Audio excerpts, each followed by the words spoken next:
लाजमी है।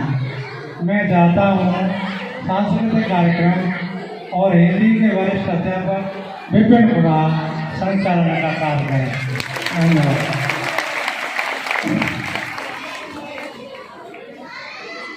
चालक विपिन कुमार सिंह, ये माइक आपके पास है तो आप कार्यक्रम करें। धन्यवाद। हेलो हेलो, बहुत बहुत धन्यवाद प्रधानाचार्य जी की बात पुनः हम पर विश्वास करने के लिए।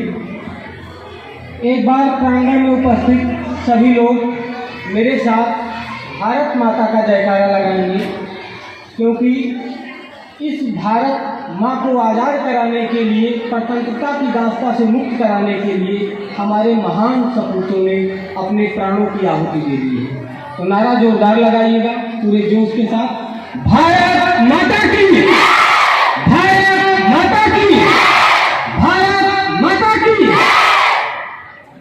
आज का दिन बहुत ही सौभाग्यशाली है, क्योंकि आज 26 जनवरी के इस दिन पर बसंत पंचमी भी है आज, जिसको हम गणतंत्र दिवस के रूप में आज मना रहे हैं। आज के दिन बसंत पंचमी भी है। इस दिन माँ सरस्वती का अवतरण दिवस के रूप में माना जाता है। इस दिन माँ सरस्वती का जन्म हुआ था, प्रकट हुआ था, और आज के ही दिन हमारा संविधान भी लागू हुआ था। इसलिए यह दिन और भी सुखद और आनंदमय हो जाता है। सम्मानित मंच, विद्यालय के प्रधानाचार्य महोदय, जिनकी उपस्थिति से हम सभी के शरीर में एक अलग सी ऊर्जा का संचार होता है। माननीय प्रबंधक महोदय, मंच पर उपस्थित सभी गणमान्य अतिथिगण एवं ग्रामीण जन, हमारे सभी सहयोगी शिक्षक एवं शिक्षणेतर साथी, प्यारे छात्र एवं छात्राओं, आप सभी को इस पुनीत पावन पर्व की बहुत बहुत शुभकामनाएं।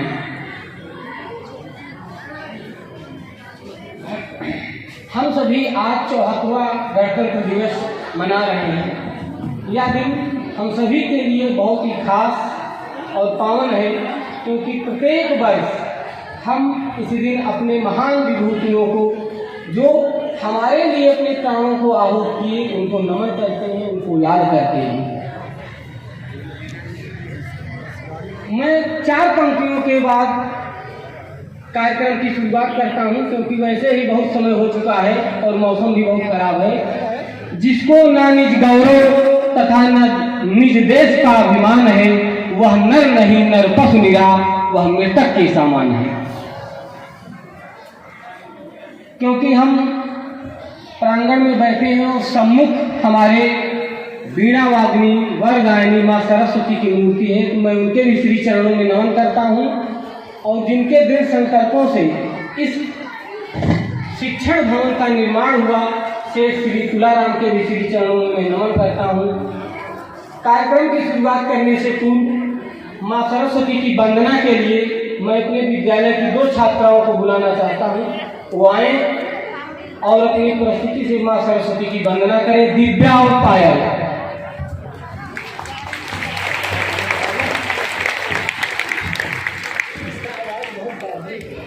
सेनानी थे।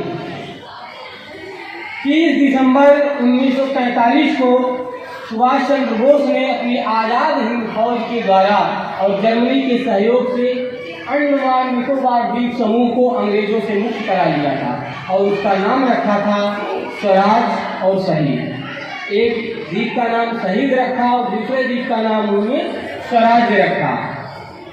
लेकिन दुर्भाग्य था कि उनकी एक विमान दुर्घटना में मौत हो गई, जिससे हमारा देश इतने वर्षों बाद आज़ाद हो पाया। 2 वर्ष बाद 23 जनवरी 2023 को बोस जी की जयंती पर देश के यशस्वी प्रधानमंत्री माननीय नरेंद्र मोदी जी ने अंडमान के 21 द्वीपों का नाम 21 परमवीर चक्र विजेताओं के नाम पर रखा जाने का फैसला लिया। ये हमारे लिए गौरव की बात है, हमारे महान सपूतों के लिए गौरव की बात है। इन्हीं बातों के साथ हम अपने विद्यालय कि 10th की छात्रा सोनाली चौहान को बुलाना चाहता हूँ, वो आए और अपना स्पीच आज के दिन पर प्रस्तुत करें। सोनाली चौहान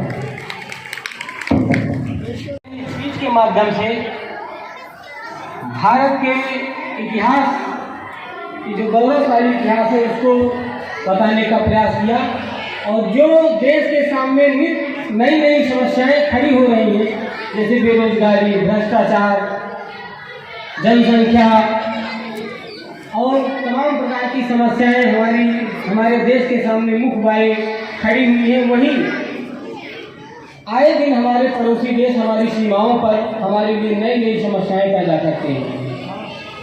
कई बार यह प्रश्न उठता है कि जब भारत में इतने महान योद्धा थे, वीर थे, तो हमने कभी दूसरे देश पर आक्रमण क्यों नहीं किया? तो हमारी इस उदारता को लोग हमारी कमजोरी समझते हैं कि हम कमजोर थे, जबकि ऐसा नहीं है। हमने आक्रमण इसलिए नहीं किया क्योंकि हम अपनी भूमि को केवल एक जमीन का टुकड़ा नहीं मानते, बल्कि उसको अपनी माँ मानते हैं। जब हम अपनी मातृभूमि को अपनी माँ मानते हैं तो दूसरे के लिए जो दूसरे देश की भूमि है उसके लिए भी वह उसकी माँ है। तो हम एक बेटे से उसकी माँ कैसे छीन सकते हैं? इसलिए हमने कभी दूसरे देश पर आक्रमण नहीं किया, बल्कि जब भी युद्ध किया तो अपनी भूमि के रक्षार्थ युद्ध किया, ना कि किसी देश को कब्जा करने के लिए किया। अगर हम चाहते, एक छोटी सी घटना मैं बताता हूँ। सन 1971 की लड़ाई की, जिस समय हमारे देश की प्रधानमंत्री श्रीमती इंदिरा गांधी थी, जिनको आयरन लेडी के नाम से जाना जाता है। जब पाकिस्तान ने हमारे ऊपर हमला किया तो हमने उनका जवाब तो दिया है, साथ साथ बंगाल जो पूर्वी पाकिस्तान है उसको आज़ाद करा लिया। चाहते तो उसे हम अपने देश में शामिल कर लेते, लेकिन नहीं, हमने उसे नए देश की मान्यता दे दी, क्योंकि वो हमारी जमीन का टुकड़ा नहीं था, उनसे अलग हो चुका था, जो आज बांग्लादेश के रूप में हमारे सामने है। इन्हीं बातों के साथ मैं विद्यालय की